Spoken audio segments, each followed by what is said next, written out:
जय श्री कृष्णा सर। आप सभी का मेरे चैनल पर हार्दिक स्वागत है। आइए सुनते हैं श्रावण मास महात्म्य अध्याय 2। शंकर जी ने सनत पुत्र जी से कहा, हे महाभाग ब्रह्मपुत्र, आप विनम्र हैं, जिस कारण आप श्रद्धालु है, समस्त गुणों से युक्त श्रोता है। श्रावण मास के बारे में आपने जो पूछा वह मैं प्रसन्नता से आपको कहता हूँ। हे तात, मैं आपसे कहूंगा, एकाग्र मन होकर सुनो।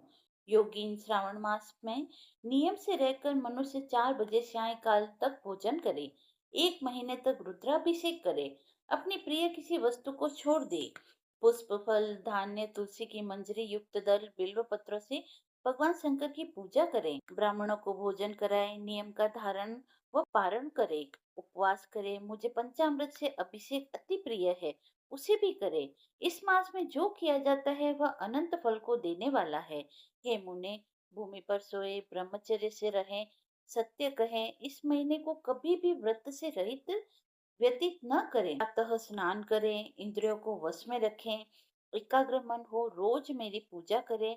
इस महीने में मंत्रों का पुनश्चरण भी उत्तम सिद्धि देने वाला है। षडाक्षर शिव मंत्र और गायत्री मंत्र का जप करें, प्रदक्षिणा नमस्कार और वेद पाठ करें तो यह सत और वांछित फल देने वाला होता है।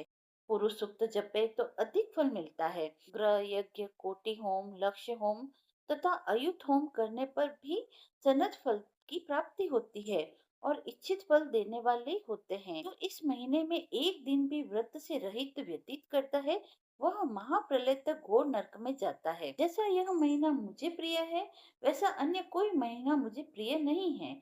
यह महीना कामना के अनुसार फल देने वाला है। निष्काम मनुष्य को किया हुआ कर्म मोक्ष फल देने वाला है। हे द्विजोत्तम, उस समय में जो धर्म कहे गए हैं उसको मुझसे सुनो। रविवार को सूर्य का व्रत, सोमवार को मेरी पूजा कर भोजन करे।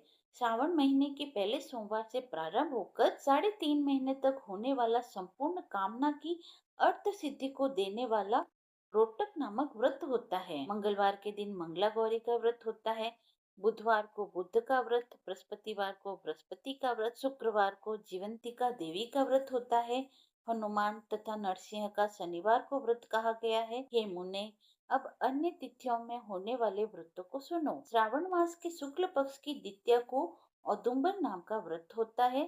श्रावण मास की शुक्ल पक्ष तृतीया को गौरी व्रत होता है। श्रावण शुक्ल चतुर्थी को दुर्वा गणपति नामक व्रत होता है। हे मुने, इसका अन्य नाम विनायक चतुर्थी व्रत भी है। श्रावण शुक्ल पक्ष की पंचमी नामक पूजन में गई है। षष्ठी के दिन सुपोधन नामक व्रत और सप्तमी को शीतला देवी का व्रत होता है। अष्टमी और चतुर्दशी तिथियों में देवी का पवित्र रोपण करे। श्रावण मास की कृष्ण तथा शुक्ल पक्ष की नवमी को नक्त व्रत का विधान कहा है। शुक्ल पक्ष दशमी को आशा नामक व्रत होता है।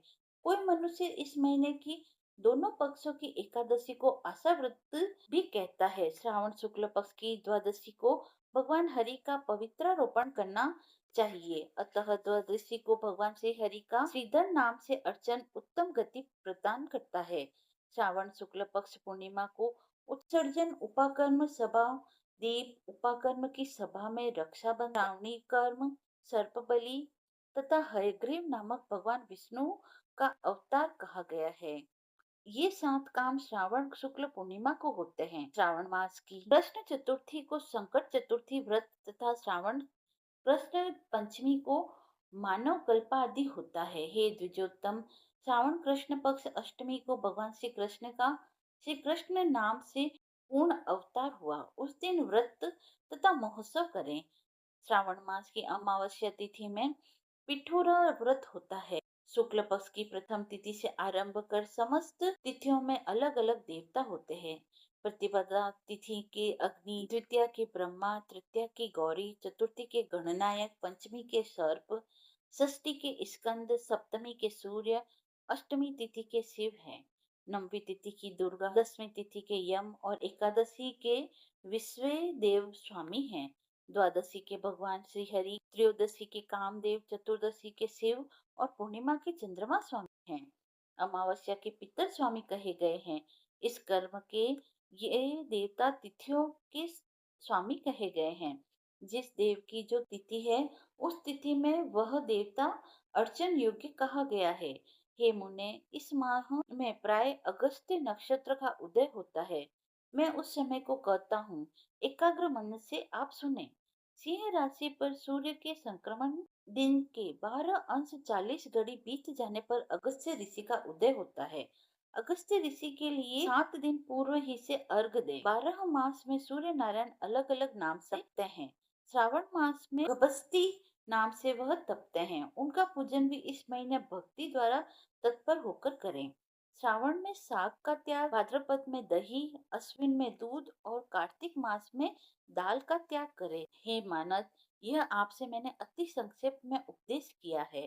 हे मुनि श्रेष्ठ, इस मास में होने वाले व्रत और धर्मों को सविस्तार रूप से वर्णन कोई 100 वर्षों में भी नहीं कर सकता। मेरे प्रत्यर्थ या भगवान हरि के प्रत्यर्थ संपूर्ण व्रत करे। परमार्थ रूप में विचार करने पर मेरे तथा हरि में कुछ भी भेद नहीं है। जो प्राणी इससे भेद की कल्पना करते हैं, वे नरकगामी होते हैं। हे सनत कुमार, आप श्रावण मास में धर्म सेवन करो। यह समाप्त हुआ। यदि आपको वीडियो पसंद आया हो तो आप मेरे चैनल को लाइक, शेयर एंड सब्सक्राइब करें। धन्यवाद।